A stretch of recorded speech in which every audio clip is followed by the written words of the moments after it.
The grand chandelier overhead cast a golden glow over the luxurious restaurant, where the air was filled with the soft clinking of glasses, murmured conversations, and the occasional burst of laughter from well-dressed guests. The atmosphere exuded elegance, from the polished marble floors to the delicate floral arrangements on each table.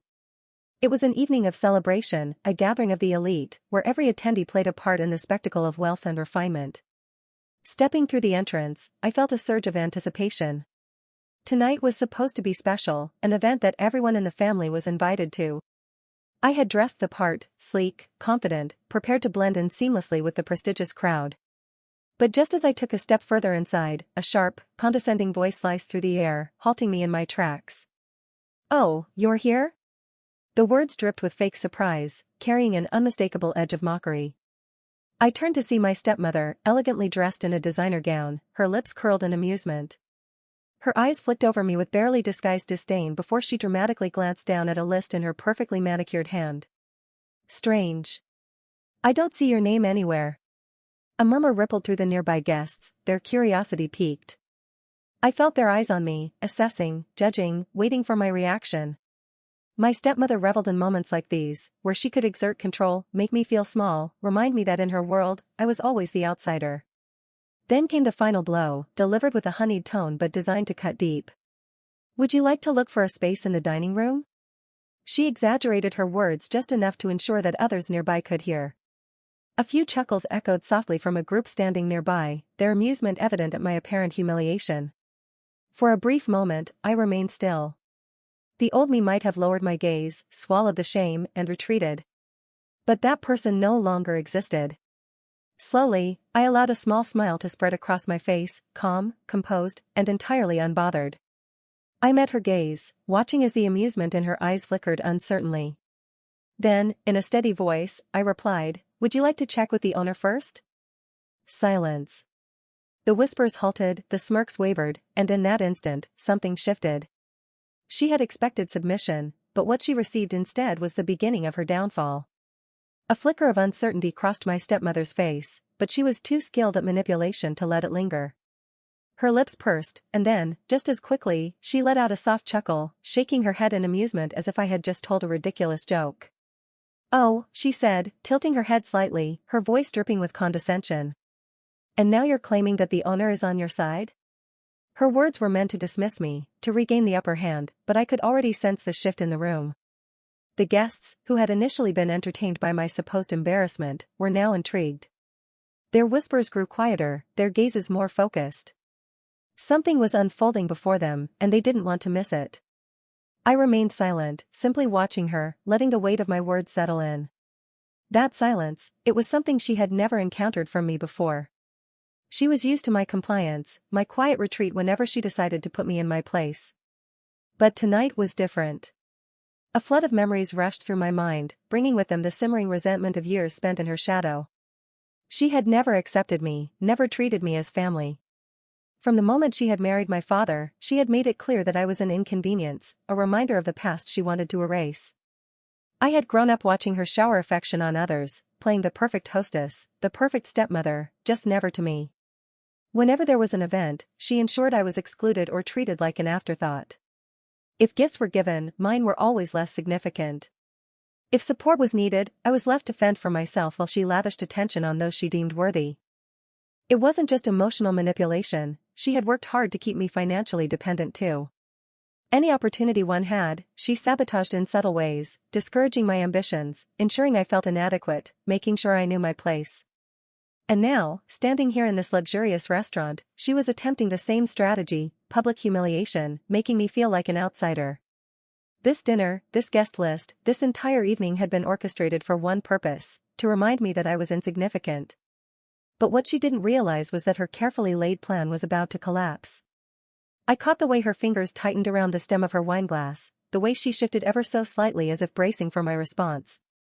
She was waiting for me to crumble, to shrink under the weight of her carefully constructed world.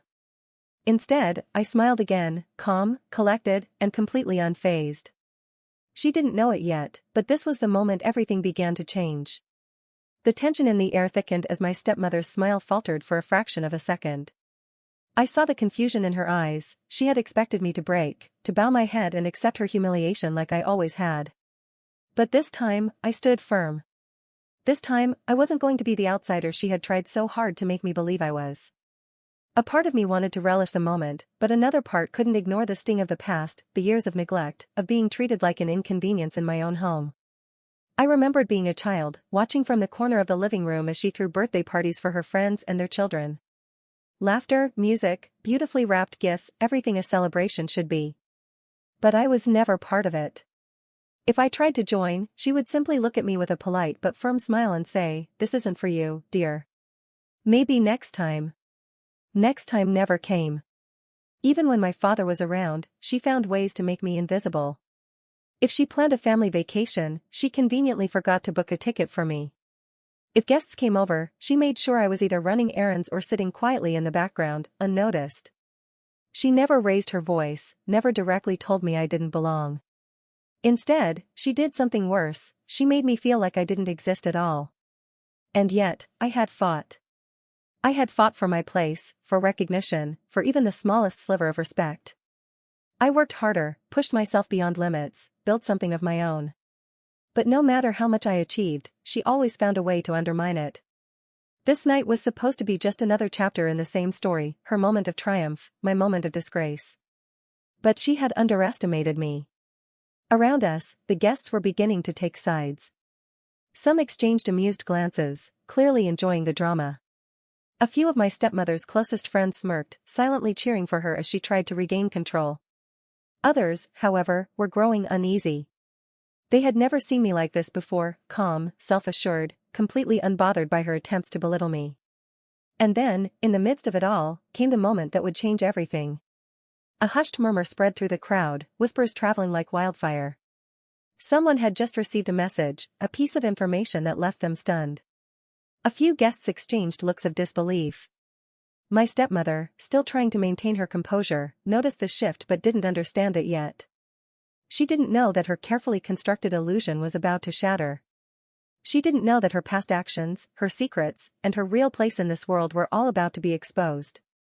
And this time, I would be the one standing in the spotlight. The smugness on my stepmother's face was unmistakable. She crossed her arms, tilting her head slightly, as if she had already won. "Fine," she scoffed, her voice laced with amusement. "If you're so confident, go ahead. Call the owner." Laughter rippled through her group of friends. They exchanged knowing glances, expecting to watch me fumble, to see my confidence shatter when my bluff was exposed. I smiled. A waiter, who had been watching the exchange nervously, hurried away. Within moments, the murmurs in the restaurant grew louder. The guests who had been observing the drama unfold straightened in their seats as a tall, sharply dressed man entered. The room seemed to shift. There was something about his presence, the authority in his stride, the way the staff immediately straightened at the sight of him. The owner had arrived. But the moment that truly set everything into motion was when his eyes met mine. The amusement on my stepmother's face evaporated as she watched him walk straight toward me. The respectful nod he gave me sent a ripple of shock through the crowd. "Sir," he greeted, his voice carrying a weight that made the entire room pause. "I wasn't expecting you tonight." A sharp inhale from my stepmother. Her face turned ghostly pale. I turned to her, keeping my expression unreadable, though inside, I was savoring every second of this. "There seems to be a misunderstanding," I said casually, my voice carrying just loud enough for everyone to hear. I glanced around the room, watching as realization dawned on every guest. Some already had their hands covering their mouths in shock. Apparently, my stepmother forgot who owns this place. The silence that followed was deafening. My stepmother's lips parted, but no words came out. She looked from me to the owner, then back to me, as if searching for some indication that this was a joke. But the horror in her eyes only grew as she saw the unwavering confirmation on my face. "You," she stammered, her voice barely above a whisper. Her friends, the ones who had been laughing just moments ago, were frozen, their faces a mix of disbelief and discomfort. Some subtly edged away from her, no longer wanting to be associated with what was unfolding. The owner, still maintaining his professional demeanor, turned his attention to my stepmother. "Ma'am, is there a problem here?" She swallowed hard, suddenly aware of all the eyes on her. I didn't know," she muttered, her voice shaking slightly. "That much is obvious," I said smoothly, tilting my head.